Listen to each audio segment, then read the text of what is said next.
Hi, my name is Erica Lambert. I'm a resident here and also a parent at this school. And I have one quick comment. It was said at the beginning, but in case I have to leave, we've heard the Eastside Community Alliance referenced a couple of times. There's a sign-up sheet right there on the table. Please, if you're interested in getting to know your community better, please sign up. If you're interested in attending a friendly aid or hosting one, sign up on that sheet. And I just want to get that out there before I have to depart.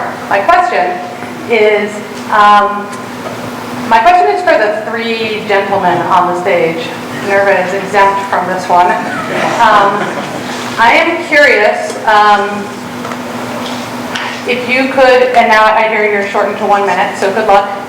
If you could tell me and us about an incident of racism that you have witnessed here in Ward 3 and how you responded in that situation and how you might respond as city councilor in a similar situation.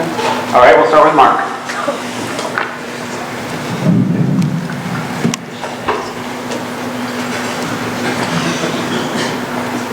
I don't know that I can think of a specific incident that I've been witness to here in the ward. I mean, in my life, certainly, plenty of times. What I teach, in part, is about the history of race relations. That's what my classes are. I'm teaching my class, The Color Line in Modern America, in the fall.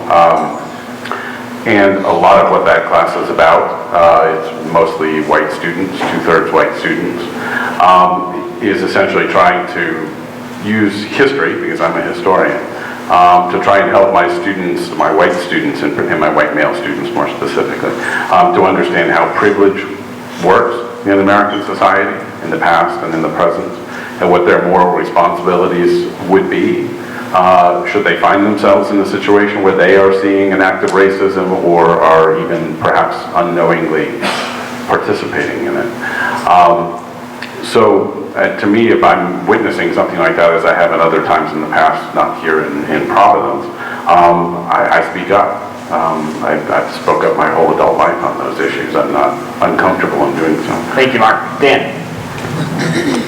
Specifically, I have seen one of my best friends' teenage child being profiled because she was a person of color and she was out late at night, and the police officers didn't feel that it was appropriate for her to be out in the burial ground with others of her friends.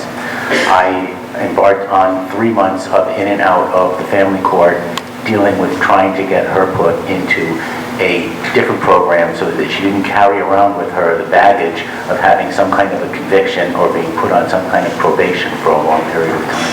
Thank you. All right. David? I can't say that I've actually seen much racism personally myself. I know it's out there. I can actually probably be hypocrite myself, kind of, because when I was walking around and collecting signatures, I thought I was going to get more resistance from the Black and Hispanic community, and it turns out that they were the ones that actually reached out to me the most.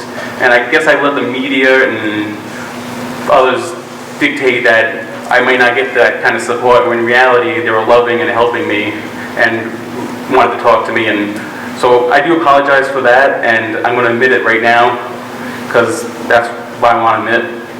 But yeah, it was something that we need to work on, and I 100% agree with you. And I want our community to come together no matter what race, and I just want to learn my neighbors again, because it's been a long time since I graduated from these schools, and I used to run around and ride my bikes around the community, and I forgot really what it was like from when I was a child, when I became an adult and actually had to get a job and work. Thank you. All right. Yeah. She said not to, but I'm going to let you. Thank you.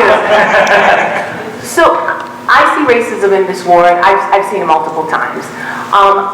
Around issues around housing, where people have said that they've tried to rent a home in this ward, and they showed up, and the person saw that they were a person of color, and they said that the apartment was unavailable.